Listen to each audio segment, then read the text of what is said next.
17 ফেব্রুয়ারি ভোরে মস্তিষ্কে রক্তক্ষরণজনিত সমস্যায় মুম্বাইয়ের লীলাবতী হাসপাতালে ভর্তি করা হয় বলিউডের বর্ষিয়ান চিত্রনাট্যকার সেলিম খানকে। চিকিৎসকদের তত্ত্বাবধানে ভেন্টিলেটরে সাপোর্টে রাখা হয় তাকে। এদিকে শনিবার গভীর রাতে হাসপাতালের সামনে দেখা যায় একের পর এক গাড়ি। প্রথমে পৌঁছান বড় ছেলে সালমান খান।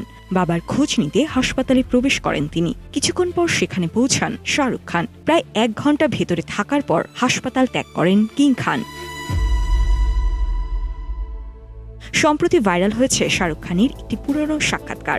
2018 সালে সংবাদ সংস্থা IANS-কে দেওয়া সাক্ষাৎকারে নিজের শুরুর দিনের কথা বলতে গিয়ে শাহরুখ জানান, মুম্বাইয়ের সংগ্রামের সময় তিনি প্রায়ই সালমান খানের বাড়িতে খেতেন। শাহরুখ বলেন, সেলিম খান তাকে অনেক সহযোগিতা করেছেন এবং তাদের সমর্থন না পেলে আজ তিনি শাহরুখ খান হয়ে উঠতে পারতেন না।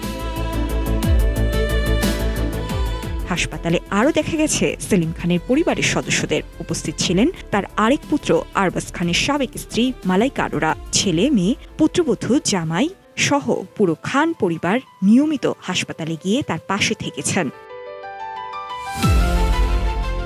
এদিকে ভ্যারাইটি ইন্ডিয়ার তথ্য অনুযায়ী পরিবারের অনুমতি ছাড়া চিকিৎসা সংক্রান্ত গোপন তথ্য প্রকাশে অসন্তোষ প্রকাশ করেছে খান পরিবার।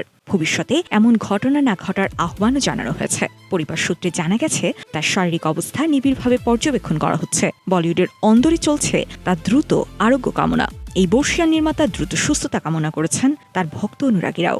আপাতত সবার নজর লীলাবতী হাসপাতালের দিকেই। সাজিয়া স্বর্ণা, নাগরিক প্রতিদিন।